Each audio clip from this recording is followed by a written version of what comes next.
Hey kids, what's up? JJD here with another Craft Beer Nation quick beer review. We take our Craft Beer Nation citizens from all around the world. We find the beers that are interesting to us. We try them, we analyze them, we microanalyze them, and then we tell you what's good and what's not so that you can make your own choices about what kind of beers you like, what you want to buy, what you want to try. So tonight, I'm going to be talking to you about a Belgian beer. I'm a huge fan of Belgian beers, as anybody in the nation knows. This is a beer from actually one of my favorite breweries, Brouwerij Alvinne. They used to be called Pico Brouwerij, meaning super, super small, and now they're just called Brouwerij Alvinne. So I don't know how big that makes them. I don't think they're really that big. They still print their labels on an inkjet printer. But these guys really are kind of the masters of barrel aging. They're really good at it. They're super creative. Most of their beers are barrel aged beers. They do a lot of wine barrels, calvados, all different kinds of oak barrel aging variants. And the base beers are usually some sort of a sour, kind of a Flemish red, Belgian strong dark ale, as this one is. Where they have 5 or 6 different kind of core base beers, and then they do a lot of barrel aging experiments. They're kind of famous for their own house yeast called the Morpheus yeast. It's a blend of 2 Saccharomyces blends that they kind of use to ferment all of their beers, which gives them a distinctive flavor. So I've actually never had this beer. I've had a lot of beers from these guys. They have a beer called the Oak Melchior, which is a little bit easier to find, which I've had on numerous occasions, but I've never seen this beer.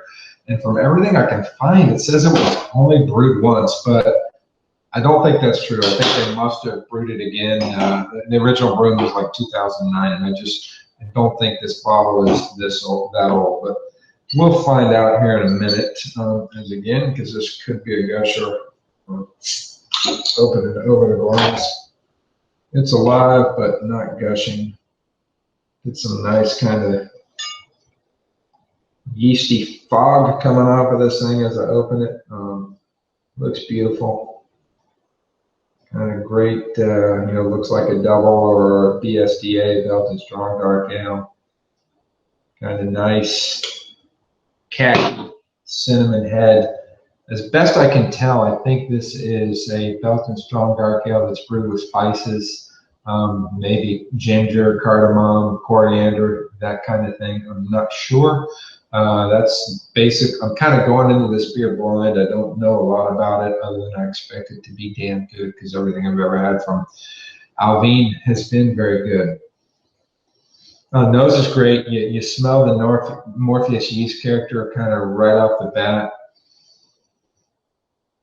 It's a little bit musty, a little bit funky, but you get really kind of nice aromatic estery notes, like dark fruit, molasses. Get some spicy kind of vegetal notes, like maybe like chili peppers or something, green chilies, herbs maybe. I mean, a really kind of intriguing smell. A lot of things going on. Their beers are usually quite complex, so I fully expect that. It's not a beer you just sip it and say, oh, there's this, this, and this. It's typically a little bit complicated, but smells delicious, smells great. Let's see what we got going on here. The head subsided pretty quickly, but you have just a cap that looks like it's going to hang around for the duration. The beer is dark. I call it a extra dark chestnut. It's not clear. There's clearly yeast and sediment floating around in it, as I would expect.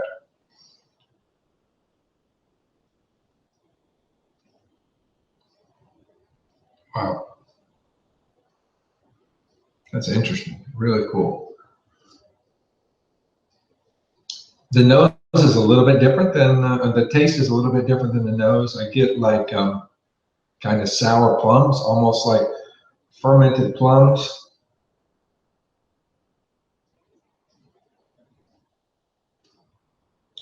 like stone fruit, you know, prunes, raisins, cassis, cherry.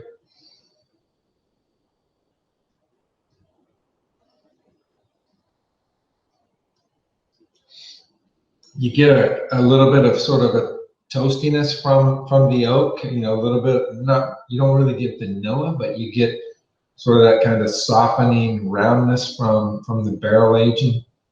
Honestly, don't know what kind of barrels they use to age this beer.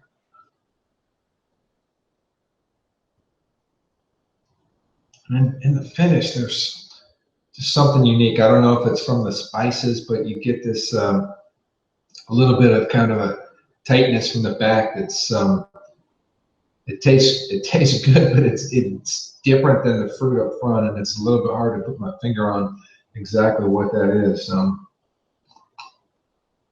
It's missing. A lot of their beers have this sort of balsamic vinegar note. It doesn't really have any of those acidic character like that. It's kind of fruit, you know, dark fruit and oak, and a little bit of sort of musty funk. I mean, you can imagine drinking this thing out of like a wooden, you know, a wooden flask in a cave with some druid monks, you know, 100, 500 years ago or something like that. It's got that kind of earthy, ancient flavor to it.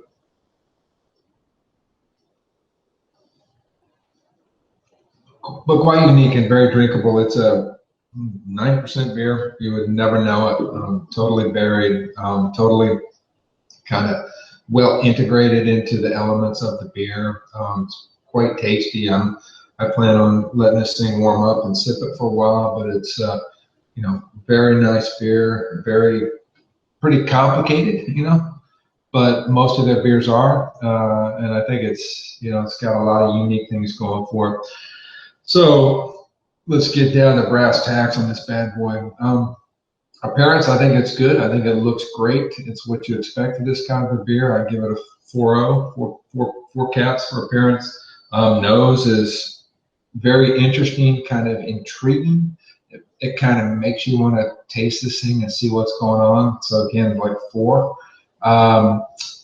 Taste is a 4. I mean, it's really complicated. There's a lot going on. I think you got to sit with this beer for 45 minutes, let it really warm up, let it develop. It's probably 50, 52 degrees right now, so it's cellar temp, but I think as it warms up even more, it'll get even better.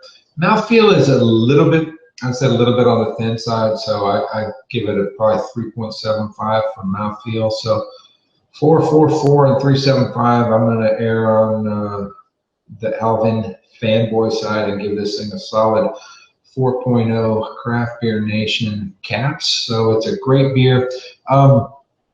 These guys aren't that hard to find, but you won't find them everywhere. Anybody that has a, you're not going to find it at the grocery store, but anybody that has a decent Belgian selection with some Trappist beers, if they don't have a few Alpine beers on the shelf, they can probably get them. Most of their labels kind of look like this. They're sort of an off-tan label that looks like it's been printed on an HP LaserJet printer with the Palatino font set. So if you don't see them, ask for them. They can get them. Great beers, really creative, really innovative, and expand your horizons. You know, don't drink just IPAs and gozas. There's a lot of great beers out there, a lot of different styles, a lot of brewers all over the world that are doing very creative things. So again, Pico Brouwerij Alvinne, the Oak Balthazar is the beer we had tonight. Belgian strong dark ale, aged in some variety of oak barrels. Very delicious, very complex.